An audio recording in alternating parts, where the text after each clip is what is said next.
les énergies de base, que sont donc l'électricité et l'eau, dans la quasi-totalité des pays du monde, ne sont pas entre les mains des opérateurs privés. Peut-être aux États-Unis. Ce sont des secteurs de souveraineté. Ce sont des secteurs de souveraineté. Dans un éclatant élan d'analyse, Abel Elimbi Lobert a scruté avec une acuité rare les méandres tourmentés de la privatisation des entreprises au Cameroun. Depuis son avènement, ce processus a été le théâtre de multiples défaillances illustrées par le non-respect flagrant des cahiers des charges par les acquéreurs, entre autres péripéties désolantes. Qu'est-ce que nous disions, nous de l'opposition, à l'époque des privatisations? Il y avait au sein du gouvernement, au sein du RDPC, du régime, des gens qui venaient ici sur les plateaux de télévision pour justifier le désengagement de l'État de ce qu'ils appelaient des secteurs pour lesquels l'État n'a rien à voir. Les retombées économiques et sociales de ces opérations de privatisation affichent un bilan teinté d'ambiguïté, comme l'a souligné avec perspicacité cet imminent homme politique camerounais. L'éminent débatteur a exposé son point de vue éclairé au sein du prestigieux plateau d'Info TV lors d'une mémorable intervention au cours de l'émission Libre Expression diffusée le 25 février dernier. On voit très bien comment la privatisation du secteur de l'énergie en France crée aujourd'hui des problèmes terribles à la France. Et c'est cette mentalité qu'on a amenée dans les années 90, 2000.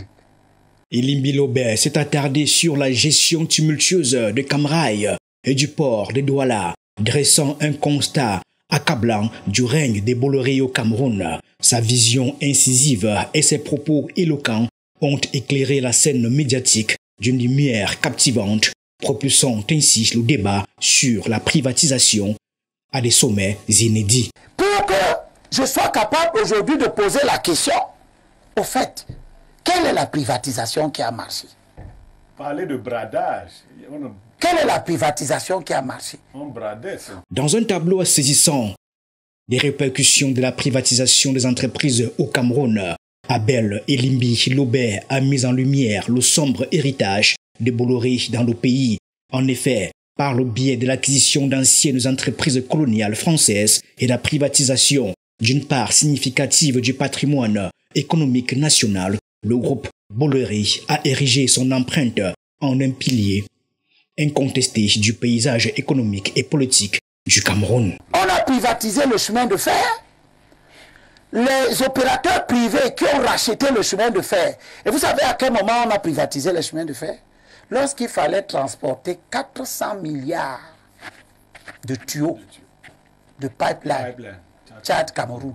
Depuis sa prise en charge de la société des chemins de fer Camrail en 1999 jusqu'en 2034, ainsi que le regroupement de ces différentes agences sous la bannière corporative Bolloré Africa Logistique à partir de septembre 2008, son influence s'étend de la capitale économique Douala à la capitale politique Yaoundé jusqu'au nord du pays à Garoua.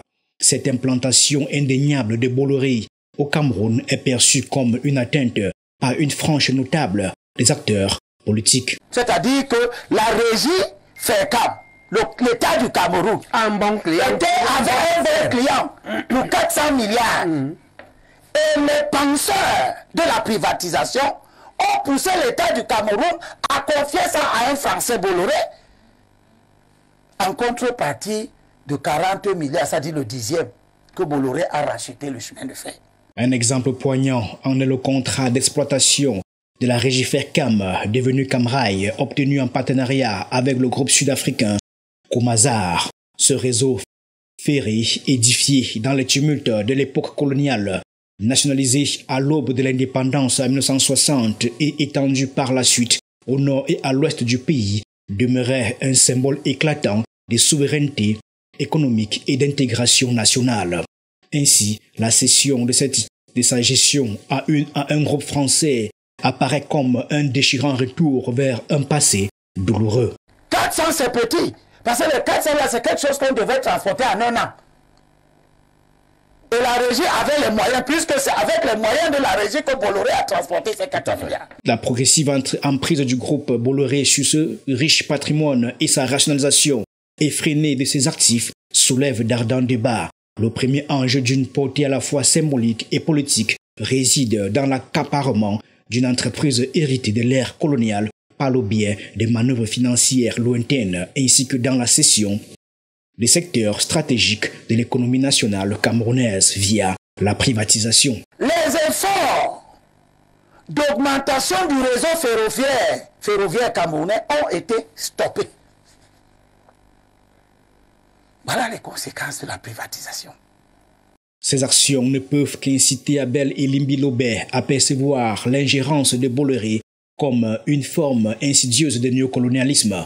Cette perception est d'autant plus prégnante que le Cameroun, ancien territoire sous tutelle française, pendant la période coloniale, demeure dirigé par une élite locale héritière d'une indépendance façonnée par les Français eux-mêmes, agissant davantage selon ses intérêts personnels que dans l'intérêt général. Des grands efforts auraient dû être faits. Les alchimistes de toutes sortes qui nous gouvernent ont fait l'option de désengager l'État.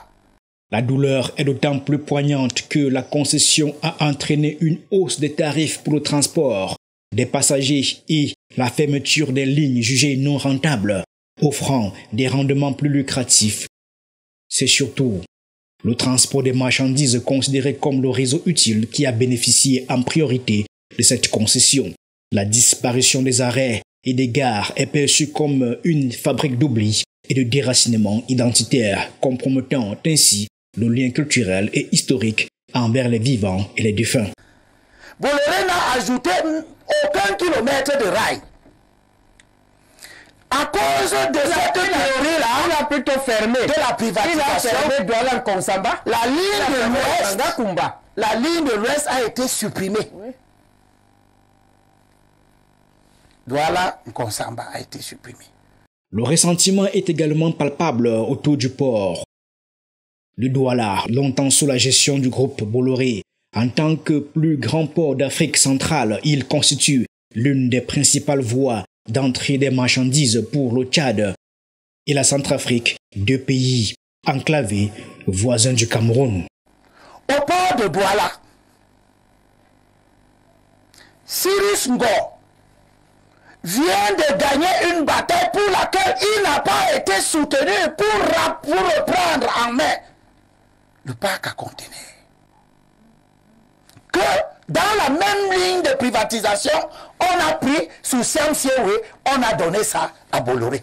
En fin de compte, le groupe français Bolloré a perdu la concession du terminal à conteneurs du port autonome de Douala à la fin de 2019, après 15 ans d'exploitation. Aujourd'hui, un problème similaire se pose avec la Société nationale d'électricité du Cameroun, Sonel, devenue Energy of Cameroun, ENEO, après avoir été AES Sonel. Quand Ignat était directeur général de la Sonel, c'est bien lui qui a pris l'initiative de ne plus utiliser les poteaux en béton pour les remplacer par les poteaux bois qui tombent tous les jours au nom des intérêts qui étaient des intérêts privés personnels. Aujourd'hui, les populations sont accablées par les coupures intempestives du courant. Mais des régions comme l'Est, le Sud, depuis la nuit des temps, vivent des semaines sans électricité. On est à Douala, on n'a jamais su ça. Mais l'électricité a toujours été manquante. Vous allez...